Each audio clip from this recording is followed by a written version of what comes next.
ఆంధ్ర రాష్ట్ర ముఖ్యమంత్రి నారా చంద్రబాబు నాయుడు గారికి విజ్ఞప్తి చేస్తున్నాం, డిమాండ్ చేస్తున్నాం. దయచేసి ఏదైతే పల్నాడు నడిబొడ్డులో డాక్టర్ వైఎస్ రాజశేఖర రెడ్డి గారు మెడికల్ కాలేజ్ హాస్పిటల్ మేము 4 సంవత్సరాల నుంచి శాంక్షన్ చేయించి 400-500 కోట్లతో నిర్మాణం చేపట్టాం.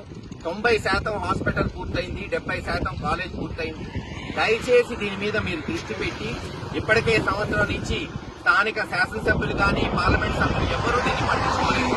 దయచేసి దీని గురించి ముఖ్యమంత్రి చంద్రబాబు నాయుడు గారు రివ్యూ చేసి 6 నెలల్లోనే దీన్ని పూర్తి చేసి ప్రజలకు అందుబాటులో తీసుకురావాలి. మేము డిమాండ్ చేస్తున్నాం. సెల్ఫీ ద్వారా నేనే కాదు, ఈ ప్రాంతంలో ఉన్న ప్రజలందరూ కూడా ఇటువంటి సెల్ఫీలు విడుదల చేసి చంద్రబాబు నాయుడు గారి దృష్టికి ఇది పోయేటట్టు, ఈ పనులు పూర్తయ్యేటట్టు ఒత్తిడి తేవాల్సిందిగా గురజాల పల్నాడు ప్రజలందరినీ కూడా పార్టీలకి, కులాలకి, మతాలకు అతీతంగా వేడుకుంటున్నాను. ఎందుకంటే ఇక్కడ ఇది పూర్తయితే ఉపయోగపడేది ఓ వర్గానికో, పార్టీకో, మతానికో, కులానికో కాదు, యావత్ పల్నాడు ప్రజలకు ఉపయోగపడుతుంది. అందుకే తక్షణమే చంద్రబాబు నాయుడు గారు doctor YSR medical college hospital పిడుగురాళ్లలో పూర్తి చేయవలసిందిగా డిమాండ్ చేస్తాం. ఈ రోజున మేమందరం పల్నాడు జిల్లాకే తలమానికమైన YSR government medical college hospital ఆవరణలో ఉన్నాం. మీరే చూస్తున్నారు, ఈ బిల్డింగ్లే సజీవ సాక్షి. ఈ హాస్పిటల్ కి రాబోయే సామాజిక దేవాలయాన్ని పల్నాడు ప్రాంతం గురజాల, మాచర్ల కలుపుకొని 10 లక్షల జనాభా ఉంటే కనీసం 50 పడకల హాస్పిటల్ కూడా లేదు. స్వతంత్రం వచ్చినప్పటి నుంచి 1947 నుంచి 2019, 72 సంవత్సరాలు. ఆ రోజు జగన్మోహన్ రెడ్డి గారు ముఖ్యమంత్రి అయిన నెల రోజుల్లోనే, నేను ఎమ్మెల్యేగా అయిన నెలన్నరలోనూ 2019 జులై మాసంలో ఆయన మొట్టమొదటిసారి నేను కలిసినప్పుడు ఆయన్ని కోరుకున్నది పల్నాడు, ముఖ్యంగా గురజాల నియోజకవర్గంలో ఒక government medical college hospital sanction చేయండి అని అడిగిన వెంటనే మొట్టమొదటి వైఎస్ఆర్సీపీ బడ్జెట్ లోనే దీనికి 66 కోట్లు శాంక్షన్ చేశారు. ఆ తర్వాత భూమి సేకరణ కొరకు, ఆ తర్వాత జవహర్ రెడ్డి గారి ద్వారా కేంద్ర ప్రభుత్వం దృష్టికి తీసుకెళ్లి 200 కోట్లు శాంక్షన్ చేయించాం. మొత్తం కలుపుకుంటే దాదాపు 500 కోట్ల ప్రాజెక్టు, 12 లక్షల చదరపు అడుగుల బిల్డింగులు మీరు చూస్తున్నారు. Medical hospital, college, nursing college కూడా తీసుకొచ్చాం. అలాగే హాస్పిటల్ దాదాపు 500-600 పడకల హాస్పిటల్, కంటి నొప్పి, కాలు నొప్పి నుంచి గుండె నొప్పి వరకు, క్యాన్సర్ వరకు అన్ని వ్యాధులు ఉచితంగా ఇక్కడ చికిత్స అందించేటట్టు, స్టాఫ్ కి క్వార్టర్స్, ఇలా అన్ని ఒకేసారి బ్రహ్మాండమైన ఢిల్లీ ఆర్కిటెక్ట్ తో ఈ రూపకల్పన చేయడం జరిగింది. 50 ఎకరాలు హైవేకి విస్తరంగా, కేవలం మన జిల్లానే కాదు, అవసరమైతే హైవేలో ఎక్కడైనా యాక్సిడెంట్ జరిగితే తెలంగాణ వాళ్ళు కూడా ఉపయోగపడేటట్టు దీన్ని నిర్మాణం మొదలుపెట్టి 2-3 సంవత్సరాల క్రితం హాస్పిటల్ మీరు చూస్తే 90% పూర్తయింది. కాలేజీలు 70% పూర్తయింది 2024 జూన్ కల్లా. ఆ రోజు వైఎస్ఆర్ మెడికల్ కాలేజ్ హాస్పిటల్ ప్రారంభం కూడా చేశాం మేము. ఇంకా పరికరాలు గాని, బెడ్స్ గాని, దీంట్లో కావాల్సిన సామాగ్రి మొత్తం కూడా కాంట్రాక్టర్ దాంట్లోనే ఉంది. దానికి మళ్ళీ సపరేట్ గా కాంట్రాక్ట్ చేయక్కర్లేదు, వేరే వాళ్ళు తేక్కర్లేదు, వాళ్లే తెచ్చి పెడతారు. కేవలం గవర్నమెంట్ డాక్టర్స్ ని, నర్సుల్ని గవర్నమెంట్ అలొకేట్ చేసి వెంటనే హాస్పిటల్ మొదలుపెట్టిండొచ్చు. జూన్ కల్లా సంవత్సరం దాటిపోయింది, హాస్పిటల్ మొదలు పెట్టారు. అంత నిర్మానుషంగా ఏదో 50 మంది, 1000-1500 మంది పనిచేసేవాళ్ళు. ఒక్కొక్కసారి నైట్ అంతా కళకళలాడుతూ లైట్స్, దారిన హైవే మీద పోయేవాళ్లు. అనేక మంది తెలుగుదేశం నాయకులు కూడా నాకు ఫోన్ చేసి చెప్పేవాళ్లు, సార్ ఏంది సార్ బ్రహ్మాండంగా కళకళలాడుతుంది, ఎంత పెద్ద ప్రాజెక్ట్ వచ్చింది. కానీ సంవత్సరం నుంచి తెలుగుదేశం అధికారంలోకి వచ్చినప్పటి నుంచి దీనిని మూలలు పడేశారు. ఈ రోజుకి కూడా ఏ యాక్సిడెంట్ జరిగినా, ఎవరు ప్రసవించాలనుకున్నా ఈ ప్రాంతం, అక్కడ వెల్దుర్తి, మాచర్ల, గురజాల, రేకులగడ్డ, మాచవరం, లేదు దైదా, తేలుకొట్ల నుంచి నసరావుపేట పోవాలి, గుంటూరు పోవాలి. అదే గనక మనం ఆ 100-200 పడకల హాస్పిటల్ సంవత్సరం క్రితం మనం గనక ఓపెన్ చేస్తుంటే హాయిగా ఈ పాటికే ఇక్కడే ప్రజలకి వైద్య సేవలు అందుబాటులో వచ్చాయి. ఈ సంవత్సరం కల్లా కాలేజ్ పూర్తయ్యేది. హాస్పిటల్ పోయిన సంవత్సరం ఓపెన్ చేసి ఈ సంవత్సరం కాలేజ్ పూర్తయి ఉంటే బ్రహ్మాండంగా మెడికల్ సీట్లు వచ్చాయి. ప్రతి సంవత్సరం 100 మంది పిల్లలు ఈ కాలేజీలో చదువుకుంటారు. ఆలోచించండి, ఈ రోజు పల్నాడు ప్రాంతంలో కులం ఏదైనా గాని, మతం ఏదైనా గాని, పార్టీ ఏదైనా గాని బ్రహ్మాండంగా చదువుతున్నారు మన బిడ్డలు. ఇంజనీర్లు అవుతున్నారు, అమెరికాలు పోతున్నారు, డాక్టర్లు అవుతున్నారు. కానీ ఒక్కళ్ళన్నా ఈ ప్రాంతంలో చదువుకుంటున్నారా? లేదు. గుంటూరు, విజయవాడ, హైదరాబాద్, నర్సరావుపేట పోయి హాస్టళ్లకి సంవత్సరానికి 50,000 1,00,000 రూపాయలు అదనంగా ఖర్చు పెట్టి ఆడ చేరాల్సి వస్తుంది. మళ్ళీ ఫీజులు తడిసి మోపిడవుతాయి. అదే ఇది గవర్నమెంట్ మెడికల్ కాలేజ్. మెడికలే కాదు, నర్సింగ్ కూడా తీసుకొచ్చాం. ఆల్రెడీ శాంక్షన్ చేయించాం సార్, కేంద్ర ప్రభుత్వం దృష్టికి తీసుకెళ్లి జవహర్ రెడ్డి గారు. మరి 2 కాలేజీలు వచ్చాయి. అనుబంధంగా ఆన్సిలరీ ఫార్మసీ కాలేజీలు, ఇంజనీరింగ్ కాలేజీలు పెట్టి అంత స్థలం. అందుకే నేను 50 ఎకరాలు తీసుకున్నాను. నా చిన్ననాటి కళ ఒక మెడికల్ కాలేజ్ పల్నాడు ప్రాంతంలో స్థాపించాలని. కారణం బ్రహ్మాందరెడ్డి గారు ఉన్నప్పుడు SSN కాలేజ్ లేదు, నర్సరావుపేటలో కాసు రాఘవమ్మ బ్రహ్మాందరెడ్డి కాలేజ్, మాచర్లో డిగ్రీ కాలేజ్, గురజాల్ నియోజకవర్గంలో అనేక జూనియర్ కాలేజీలు వచ్చినాయి. కాసు వెంగళరెడ్డి గారు అనేక జిల్లా పరిషత్ చైర్మన్ గా హై స్కూల్స్, బ్రాహ్మణపల్లిగా అనేక స్కూల్స్. కాసు కృష్ణారెడ్డి గారు మంత్రిగా ఉన్నప్పుడు నర్సరావుపేటలో 5-6 ఇంజనీరింగ్ కాలేజీలు ప్రైవేటు, JNTU తీసుకొచ్చాం నర్సరావుపేట.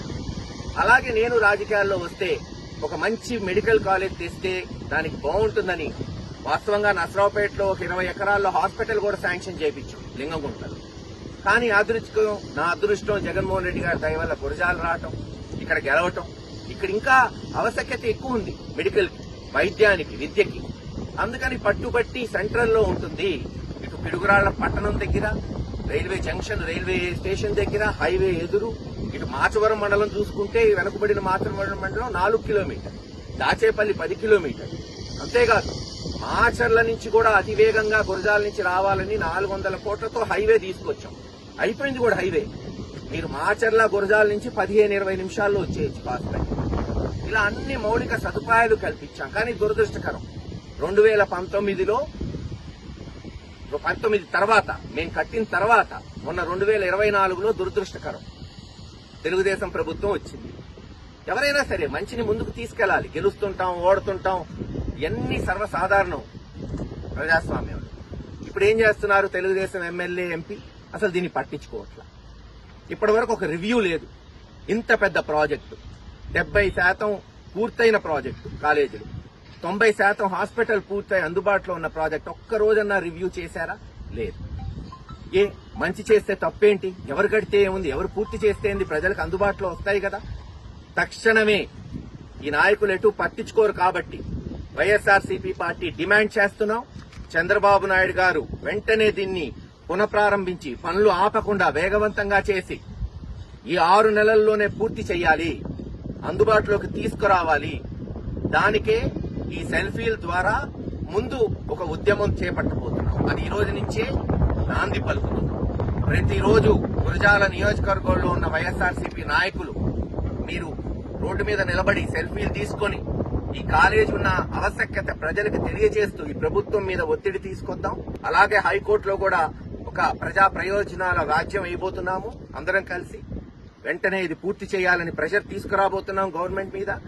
ఎలాగైతే మనం మూసేసిన సిమెంట్ ఫ్యాక్టరీని తెరిపించాము, ఎలాగైతే జానపాడు బ్రిడ్జ్ ని మనం చేపించామో ఈ ప్రభుత్వం చేత, అలాగే దీన్ని కూడా వదిలిపెట్టే ప్రసక్తే లేదు. ప్రతిపక్షంగా మన బాధ్యత వహిస్తూ ఈ ప్రాజెక్టు పూర్తయ్యే వరకు మన పోరాటం కొనసాగుదాం. గొప్ప నాయకుడు వైఎస్ రాజశేఖర రెడ్డి గారు ఆరోగ్యశ్రీ అనే పథకాన్ని మొట్టమొదటిసారి భారతదేశంలో తీసుకొచ్చి మరి ఎంతో మందికి వైద్య సేవల ద్వారా ప్రాణాన్ని పోసిన వ్యక్తి. అందుకే ఆయన పేరు మీద నామకరణ చేసి గవర్నమెంట్ ఆర్డర్ తీసుకొచ్చి ఓపెనింగ్ కూడా చేశాం. Phase 1 doctor YSR medical college. ఖచ్చితంగా ఇది పూర్తి అవ్వాలి. కానీ ఒకళ్ళిద్దరు తెలుగుదేశం నాయకులు చిల్లర రాజకీయాలు చేసేవాళ్ళు అంటున్నారు, పేరు మారుస్తారంట. సిగ్గుండాలి.